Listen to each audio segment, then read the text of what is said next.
Pemirsa, Presiden Prabowo Subianto memberikan peringatan keras kepada seluruh jajaran penegak hukum agar tidak menyalahgunakan wewenang untuk kepentingan politik. Dalam acara Indonesia Economic Outlook Jumat petang, Presiden menegaskan bahwa hukum tidak boleh menjadi alat untuk bisa memukul lawan politik. Selain itu, Prabowo juga bertekad melakukan regenerasi birokrasi besar-besaran demi menciptakan masyarakat atau pemerintahan yang bersih dan adil sebagai syarat utama kemajuan negara. Tiba di tempat acara. Stabilitas nasional dan kepastian hukum menjadi sorotan utama Presiden Prabowo Subianto dalam pidatonya di acara Indonesia Economic Outlook di Jakarta. Dengan tegas, Presiden meminta aparat penegak hukum menjunjung tinggi keadilan tanpa kompromi. Presiden menegaskan tidak boleh ada rekayasa hukum atau miscarriage of justice di masa pemerintahannya.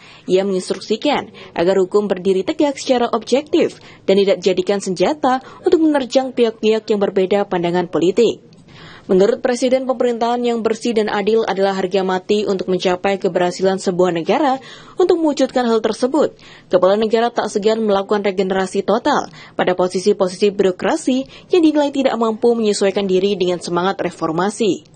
Saat ini pemerintah sedang menyiapkan 10 universitas baru, termasuk lembaga khusus administrasi pemerintahan untuk mencetak putra-putri terbaik bangsa yang akan mengisi posisi strategis di semua lembaga negara.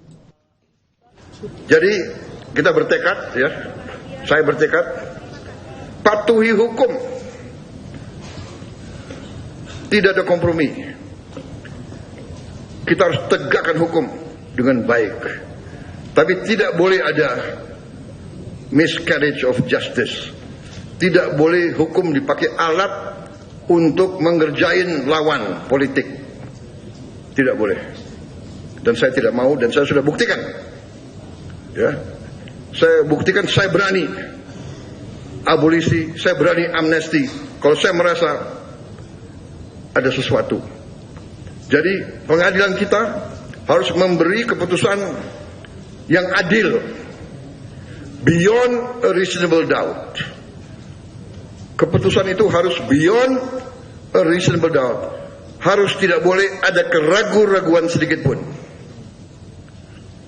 Kalau ada kemungkinan bahwa terdakwa itu mungkin tidak bersalah, kita tidak boleh memberi putusan yang final kepada mereka itu. Dan saya sebagai pemegang mandat dari rakyat, saya bertanggung jawab. Saya ingin ada rule of law di Indonesia. Saya ingin ada kepastian hukum. Hanya dengan kepastian hukum kita bisa menjamin stabilitas dan ketenangan bagi rakyat kita. Rakyat kita harus merasa hidup dalam masyarakat di mana pemerintahnya bersih dan adil. Ini syarat dari keberhasilan suatu negara. Saya pelajari sejarah. Tidak ada negara berhasil tanpa pemerintah yang bersih dan adil.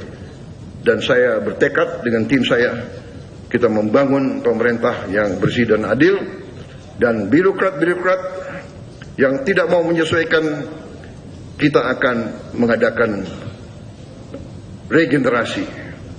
Saya sudah siapkan institusi-institusi pendidikan.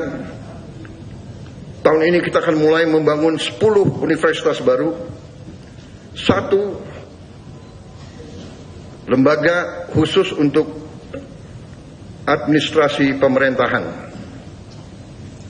Putra-putri Indonesia yang terbaik akan kita pilih, akan kita godok, kita siapkan untuk mengambil alih kepemimpinan semua lembaga. Instruksi pergantian pejabat ini berlaku untuk seluruh kementerian dan lembaga, termasuk Badan Pengelola Investasi dan Antara. Meski demikian, Presiden tetap memberikan apresiasi dan terima kasih kepada para penegak hukum yang selama ini telah bekerja keras dan berdedikasi. Langkah berani ini diharapkan dapat memberikan rasa aman bagi masyarakat dan dunia usaha, serta mengembalikan kepercayaan publik terhadap institusi hukum di Indonesia.